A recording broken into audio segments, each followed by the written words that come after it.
Minasyaitonirrajim. Bismillahirrahmanirrahim. Alhamdulillahirabbil alamin wal 'aqibatu lil muttaqin wala 'udwana illa 'alal zalimin. Asyhadu an la ilaha illallah wa asyhadu anna Muhammadan 'abduhu wa rasuluh.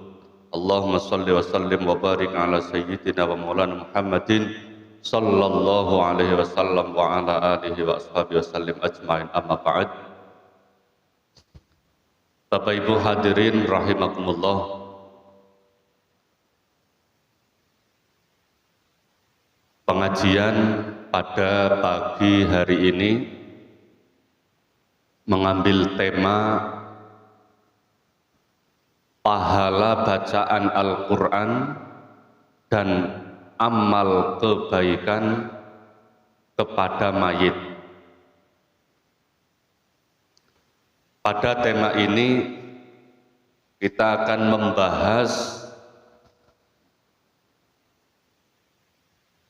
bacaan Al-Quran dan amal kebaikan yang disampaikan untuk mayit.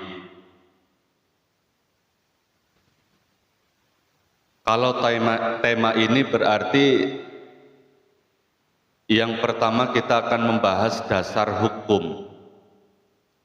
Dasar yang dijadikan khususnya bagi kalangan ahli sunnah wal jamaah. Kemudian yang kedua, amalan-amalan apa yang dapat dihadiahkan untuk mayit. Dan nanti yang ketiga, bagaimana cara amalan-amalan tadi yang dia hadiahkan kepada mayit benar-benar bisa sampai. Ini ada 3 poin yang akan kita bahas pada pagi hari ini. Yang pertama, dasar hukum. Bapak Ibu yang saya hormati, kita sering mendengar hujatan yang menyatakan bahwa seseorang ini kelak di hari kiamat akan mempertanggungjawabkan semua yang kita kerjakan di alam dunia. Leres nggih?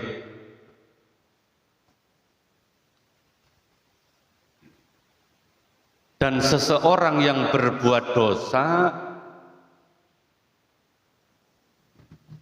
tidak mungkin bisa ditanggung oleh orang lain dosanya.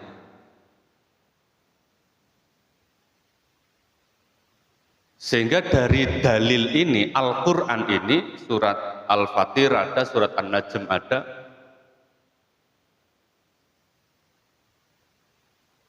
seseorang mestinya di alam dunia ini bekerja, beribadah semaksimal mungkin, karena besok akan dimintai pertanggungjawaban di akhirat.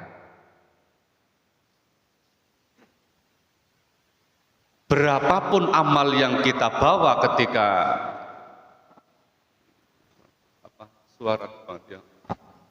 berapapun amal yang kita kerjakan di dunia untuk menghadap Sang Rob, itulah yang akan kita panen besok di akhirat. Sementara bagi kalangan Nahdiyin, mengamalkan satu amalan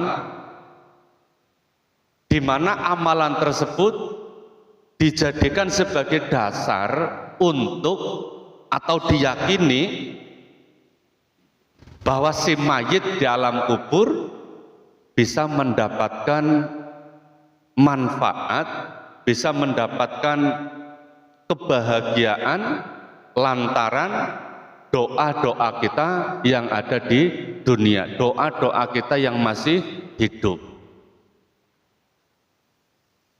Artinya dari dalil Al-Quran surat An-Najm, dalil Al-Quran surat Al-Fatir, ini seolah-olah bertentangan dengan amaliyah kita. Karena Al-Quran tadi menyatakan bahwa seseorang akan seseorang akan bertanggung jawab sesuai apa yang diamalkan. Dosa orang lain tidak bisa dipikul oleh orang lain. Dosa kita tidak bisa dipikul oleh orang lain. Sedikit Bapak Ibu bahwa ayat Al-Quran ini sebenarnya menyampaikan bahwa masalah dosa, masalah perbuatan ya ditanggung oleh yang berbuat. Masalah dosa yang kita lakukan ya ditanggung oleh kita sendiri yang berbuat. Artinya bukan membahas masalah seseorang menghadiahkan kepada orang lain. Tetapi memang ayat ini biasanya yang digunakan sebagai tangkisan istilah. Buat menangkis amaliah-amaliah kita. Coba kita berpikir logika ini. Niki Bapak Ibu secara ekonomi kategori orang yang menengah ke bawah, ke atas misalnya, orang yang menengah ke atas, wong sugih-sugih.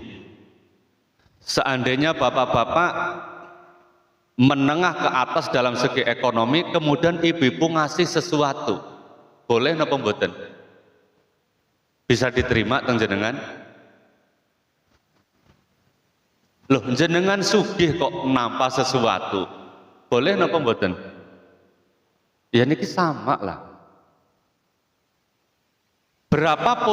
Seberapapun amal yang dilakukan oleh mayit, dosa sebesar apapun, tetap bisa mendapatkan kemanfaatan dari orang yang masih hidup. Karena bentuk orang yang masih hidup kepada si mayit adalah bentuknya memberikan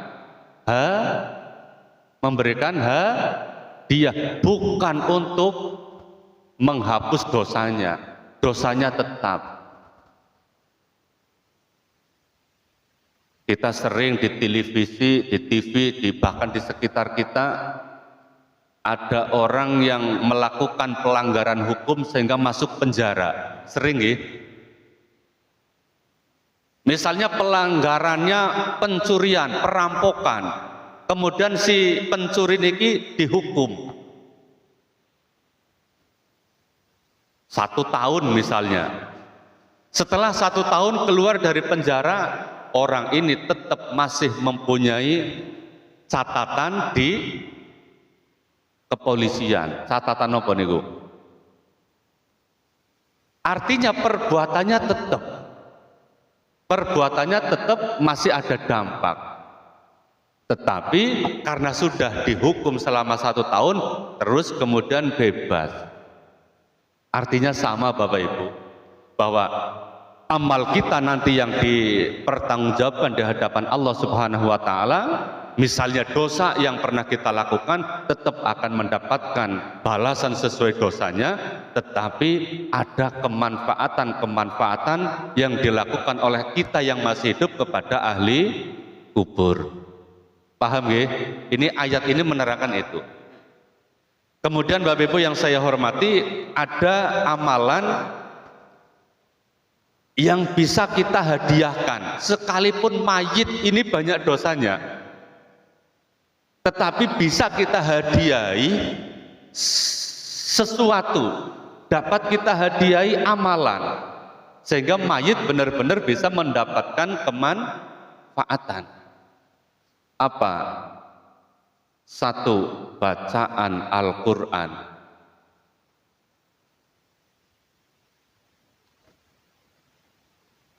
Bacaan Al-Quran, kita membaca Al-Quran, Al-Falaq, An-Nas, Al-Ikhlas, Al-Fatihah dan lain sebagainya. Bacaan-bacaan Al-Quran itu bisa memberikan kemanfaatan kepada ahli kubur. Terlebih kemarin Ibnu Taimiyah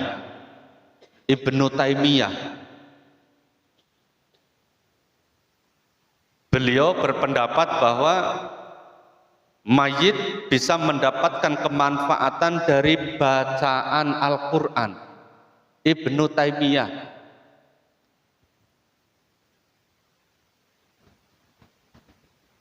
Ulama besar yang biasanya dijadikan sebagai patokan bagi kalangan-kalangan yang justru saat ini tidak memperbolehkan bacaan tahlil. Lah, beliau Imam Ibnu Taimiyah yang dijadikan patokan justru mengatakan bahwa bacaan Al-Quran bisa memberikan kemanfaatan kepada mayit. Termasuk pendapat Imam Ibnu Hambal. Beliau mengatakan bahwa idza dakhaltumul maqabir faqra'u bi Fatihatil Kitab wal Ikhlas wal Mu'awwidhatain waj'alu sawaba dzalik li ahlil maqabir fa innahu yasilu ilaihim. Imam Ibnu Hambal mengatakan bahwa ketika kalian masuk di area pemakaman kuburan, maka kata beliau faqra'u, bacalah. Apa yang dibaca? Fatihatil Kitab. Supaya membaca Fatihahnya kitab. Berarti surat nopo? Al-Fatihah. Ketika kita masuk di area pemakaman, bacalah surat Fatihah. Wal Ikhlas, dan bacalah surat Al-Ikhlas. Qul huwallahu ahad. Wal Mu'awwidhatain, dan bacalah surat Al-Falaq dan An-Nas. Al-Fatihah, Al-Ikhlas, Al-Falaq, An-Nas merupakan salah satu surat yang ada di dalam Al-Quran. Nah, bacaan Al-Quran ini benar-benar bisa manfaat kepada ahli kubur.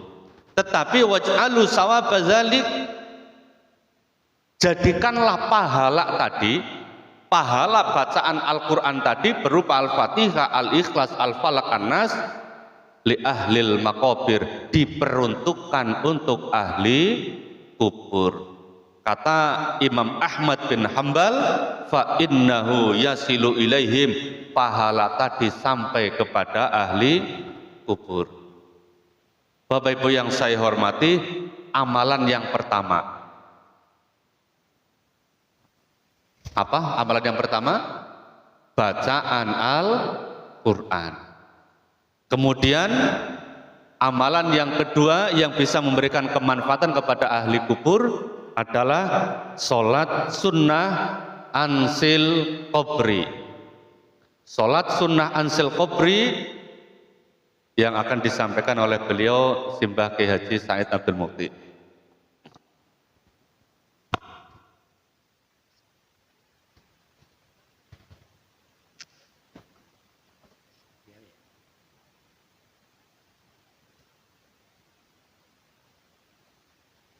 Assalamualaikum warahmatullahi wabarakatuh. Dumateng jamaah pengajian Kampung Putri kang kula hormati. Jenenge Ustaz Mosul Anwiri. Jane kantun rasaken mawon. Teng mriki dipun rasaken salat sunah ansil qabri. Dipun terangaken wonten setunggaling hadis. Layati ngalal mayiti asadum minal lailatil ula.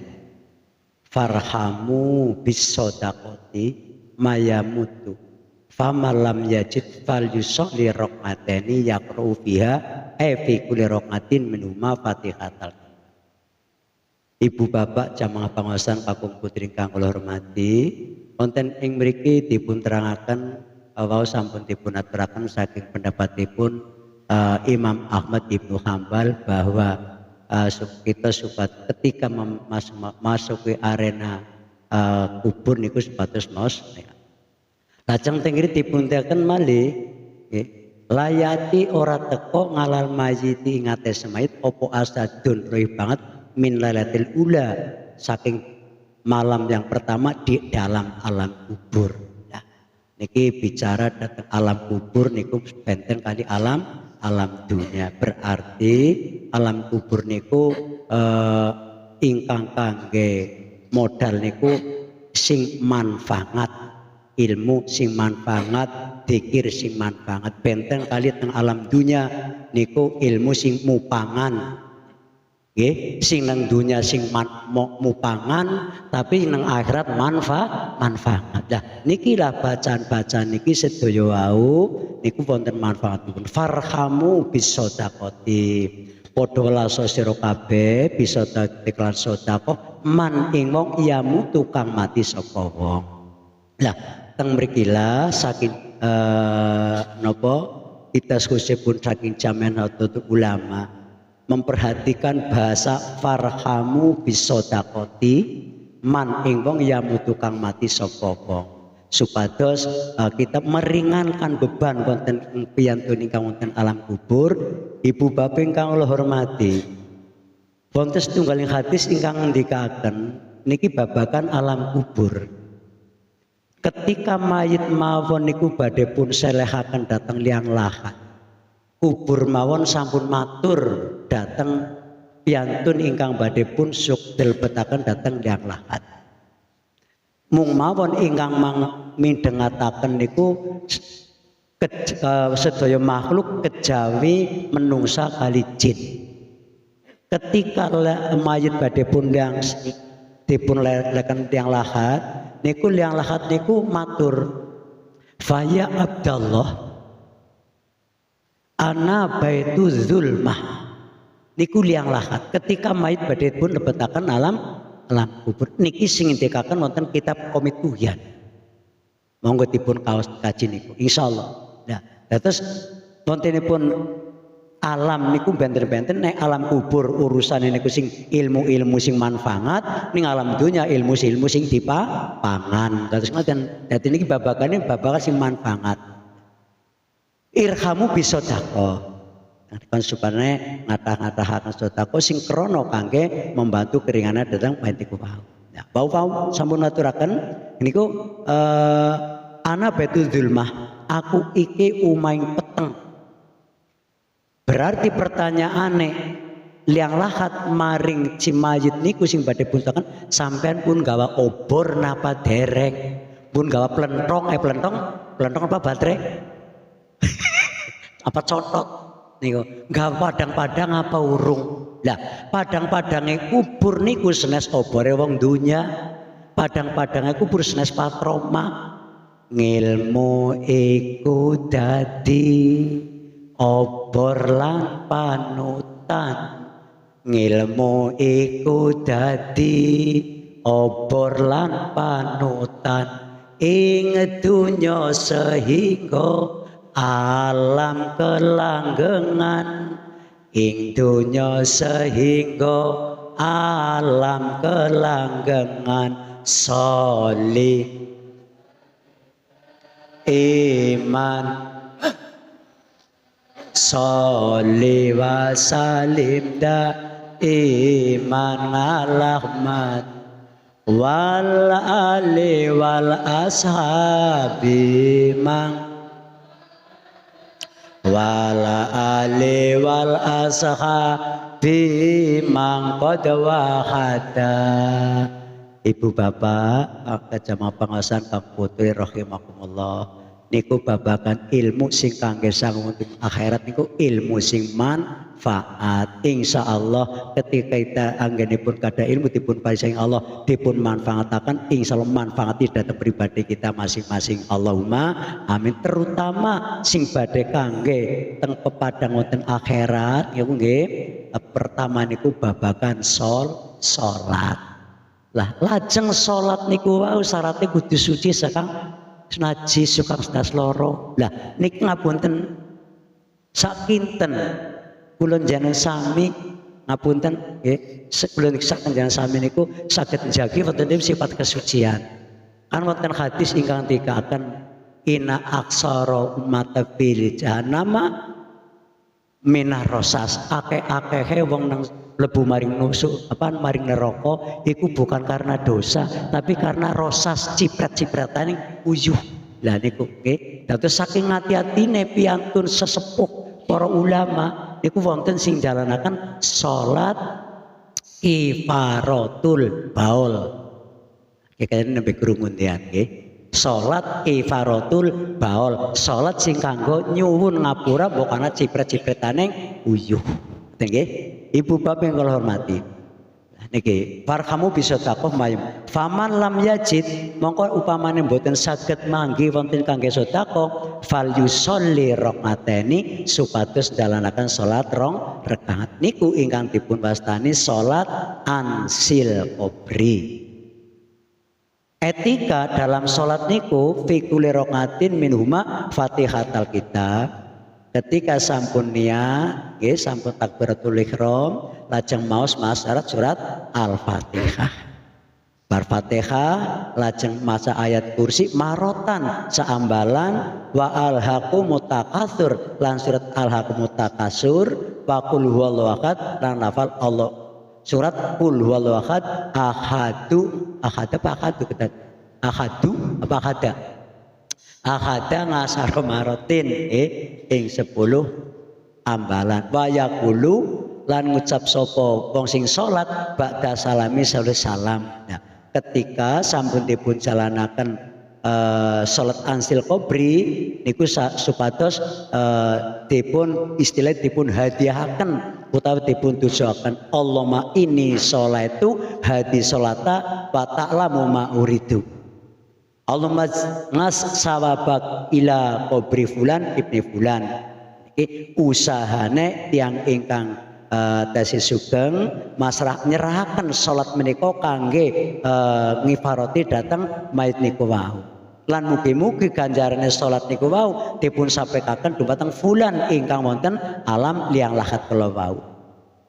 Fayab ngasu mongko ngutus sapa Allah Gusti Allah min sangatihi saking saat itu ila kubri maring kubure si mayit alfa malakin 1000 malaikat mangakuli malakin saben-saben malaikat siji nurun membawa cahaya wa hadiyatun hadiyah yunsi kal supane namengi wonten hadiah niku dateng yang ingkang wonten liang lahat kula wau. Nah, Ibu Bapak menikalah kangge meringankan beban piyantun ingkang saweg mengalami wonten alam kubur mboten liang lahat. Nah, niki sebagian daripada pendapat saking para niki derekaken saking para kesepuhan para ulama khususipun saking menika termasuk pun salat hadisipun Rasulullah sallallahu alaihi wasallam. Pangistrasipun monggo dumateng Ustaz Masur Putra. Nggih, matur nuwun. Bapak Ibu yang saya hormati, jelas nggih bahwa ketika seseorang meninggal dunia, khususnya malam pertama niki Bapak Ibu. Sesuai dengan hadis ini berarti malam pertama. Hari ini meninggal dunia, berarti nanti malam. Supaya keluarganya supaya melakukan sholat sunnah ansil kubri. Karena yang paling berat itu bagi si mayit ketika menghadapi malam pertama. Ya dan iya. Lah mayit loh niki loh. Malam pertama. Nggih, tapi mayit pun malam pertama niki asyaddu minal lailatil ula. Malam-malam seterusnya iya. Nah, cara sholat ansil kubri tadi disampaikan pertama niat pasti. Niatnya apa? Bisa menggunakan kata-kata niat usolli sunnatan li ansil kubri lillahi ta'ala. Ditambah rokmata ini bagus.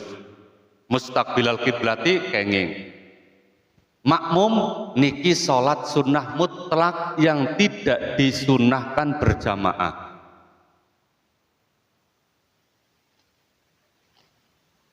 Sebenarnya ketika bahasa sholat sunnah mutlak berarti tidak ditentukan waktunya, awan ya kena, wengi Bagus.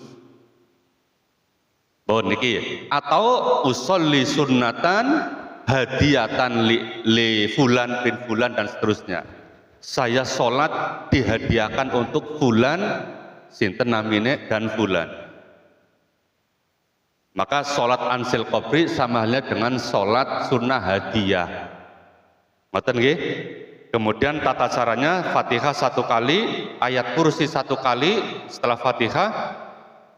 Kemudian disambung surat At-Takasur 1 kali, surat Al-Ikhlas 11 kali. Niki 2 rakaat. Setelah itu salam. Setelah salam doa. Doa bahwa sholat kita dihadiahkan untuk mayit. Ngoten nggih, niki hanya menandaskan. Kemudian Bapak Ibu yang saya hormati, ada amalan yang dapat sampai kepada ahli kubur, kepada mayit. Yang ketiga adalah bacaan istighfar. Kita mendoakan ampunan, kita memintakan ampunan kepada Allah Subhanahu wa taala atas dosa mayit. Allahumma firli zunubi wali walidayya warham rabbayani. Ini termasuk doa memintakan ampunan untuk si mayit, meminta ampun kepada Allah Subhanahu wa taala, istighfar. Kemudian yang keempat adalah sedekah. Sodakoh.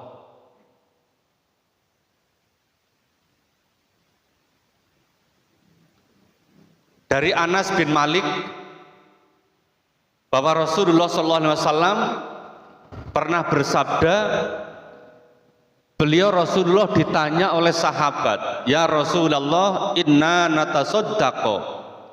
natasoddaqu an mautana wa nahujja anhum wa nad'u lahum hal yasilu dzalika ilaihim? Qala na'am innahu la yasilu ilaihim wa annahum la yafrahuna bihi kama yafrahu ahadukum bitabqi idza uhdiya ilaihim. Masalah sedekah untuk mayit niki ada sabda Rasulullah.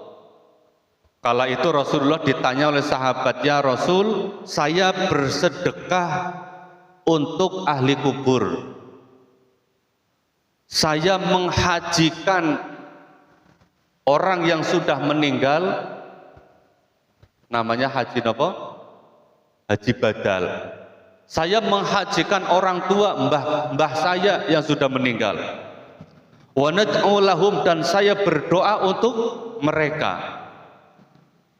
Hal yasilu ilaihim, niku napa dugi? Jawabanipun Kanjeng Nabi, qala na'am, iya sampai. Qala na'am, la yasilu ilaihim, benar-benar sampai. Sedekahmu sampai, haji badalmu untuk orang tua misalnya sampai, doamu untuk orang tua juga sampai. Bahkan wa annahum la yafrahuna kama yafrahu ahadukum bitaqbi idza uhdiya ilaihim. Mayit ketika dikasih hadiah sedekah, ketika dikasih hadiah haji, ketika dikasih hadiah doa, mayit itu bungah banget, seperti halnya bunga kita, bahagia kita ketika mendapatkan kiriman. Dewe kiriman, oh nopo ceting niku wonten iwake, wonten loh macam-macam. Kita bahagia. Zaman seniki mungkin mboten terlalu nggih, tapi anggar zaman sing riyin mangan angel banget kok ujug-ujug dipunjung, dijujugi segasak ceting, iwake macam-macam lah. Artinya tiyang niku bahagia banget. Mayit juga bahagia ketika dikirimi hadiah berupa apa? Sedekah, berupa haji, berupa doa. Bapak Ibu yang saya hormati, tema terakhir, cara menyampaikan ini. Cara menyampaikan. Cara menyampaikan wa tahqiq annal mayyit yantafi'u bil qiraah bi ahadi umur, salah satu umur ayyan wiyahu biha. au khudurihi indahu au du'aihi lahu bimisli sawabi qiraatihi walau ba'da du'a. Mayit bisa mendapatkan kemanfaatan dari apa tadi yang telah disampaikan. Apa? Bacaan Al-Quran, sedekah termasuknya, doa. Nah, mayit bisa mendapatkan kemanfaatan itu ketika kita yang menghadiahkan, pertama ayyan wiyahu biha, niat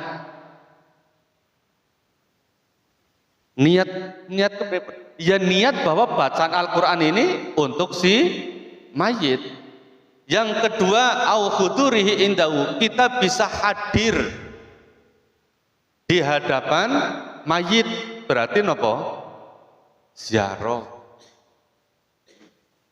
Agar mayit bisa mendapatkan kemanfaatan bacaan Al-Quran, kita datangi. Kemudian yang ketiga, au du'aihi lahu bimisli sawabi qiraati. Kita berdoa dengan kalimat bimisli sawabi qiraati. Artinya ketika kita rangkai kalimat atau doa yang dimaksud adalah Allahumma taqabbal wa ausil sawabama qara'tuhu minal Qur'an misalnya. Artinya ada kata-kata taqabbal wa ausil misla sawabi dan seterusnya. Niki cara menyampaikan agar pahala kita, pahala bacaan kita, pahala sedekah kita, pahala haji kita yang diperuntukkan untuk mayit. Caranya kepripun? Halo? Pripun? Niat. Yang kedua, hadir di pemakaman. Yang ketiga, pun kesimpulannya Bapak Ibu bahwa pada tema ini kita membahas amalan-amalan yang bisa sampai kepada mayit. Amalannya nopo mawon? Bacaan Al-Quran, terus sholat ansil qabri. Yang ketiga, istighfar, doa. Carane makin iki. Ngoten nggih? Bapak Ibu yang saya hormati, kalau memang diperlukan praktek untuk sholat ansil qabri, monggo, barangkali ada yang mau berani praktek. Dalem? Oh nggih, mangke nggih diniku riyen nggih. Niki materi niki cukup nggih? Cukup Bapak Ibu? Cukup nggih? Wah niku kok nganti tekan lapangan ya mburi ya. Luar biasa niki. Bapak Ibu yang saya hormati, demikian yang saya sampaikan. Nanti bisa kita diskusi, masih ada waktu setengah jam, baik tentang apa yang tadi disampaikan atau berkaitan dengan hal-hal yang memang sedang dialami di panjenengan. Dari saya kurang dan lebihnya mohon maaf yang sebesar-besarnya. Saya akhiri, wallahul muwaffiq ila aqwamit thoriq. Assalamualaikum warahmatullahi wabarakatuh.